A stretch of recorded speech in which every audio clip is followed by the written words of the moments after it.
Mark 2. A few days later, when Jesus again entered Capernaum, the people heard that he had come home. So many gathered that there was no room left, not even outside the door, and he preached the word to them. Some men came, bringing to him a paralytic carried by 4 of them. Since they could not get him to Jesus because of the crowd, they made an opening in the roof above Jesus, and after digging through it, lowered the mat the paralyzed man was lying on.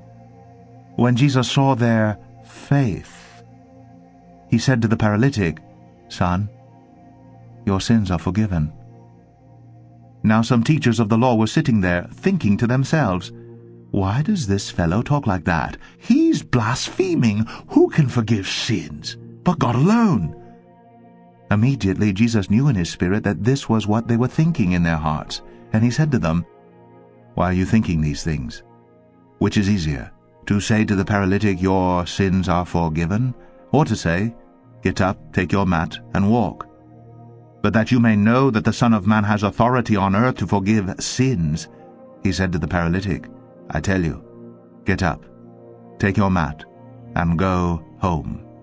He got up, took his mat, and walked out, in full view of them all.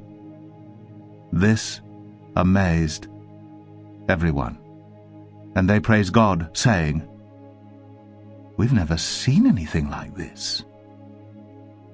Once again Jesus went out beside the lake. A large crowd came to him, and he began to teach them. As he walked along, he saw Levi, son of Alphaeus, sitting at the tax collector's booth. "Follow me," Jesus told him, and Levi got up and followed him. While Jesus was having dinner at Levi's house, many tax collectors and sinners were eating with him and his disciples, for there were many who followed him.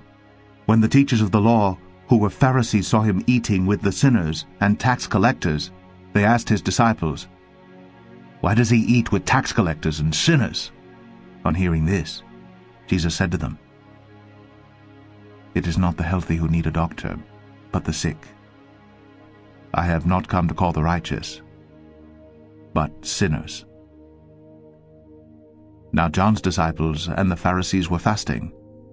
Some people came and asked Jesus, "How is it that John's disciples and the disciples of the Pharisees are fasting, but yours are not?" Jesus answered, "How can the guest of the bridegroom fast while he is with them? They cannot, so long as they have him with them. But the time will come when the bridegroom will be taken from them, and on that day they will fast. No one sews a patch of unshrunk cloth on an old garment. If he does, the new piece will pull away from the old, making the tear worse. And no one pours new wine into old wine skins.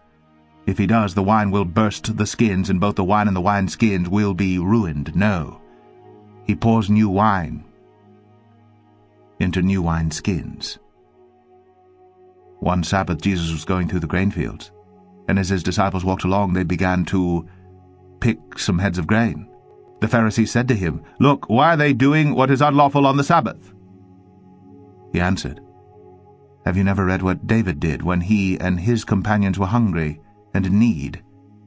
In the days of Abiathar the high priest, he entered the house of God and ate the consecrated bread, which is lawful only for priests to eat. And he also gave some to his companions. Then he said to them, 'The Sabbath was made for man, not man for the Sabbath. So the Son of Man is Lord even of the Sabbath.'"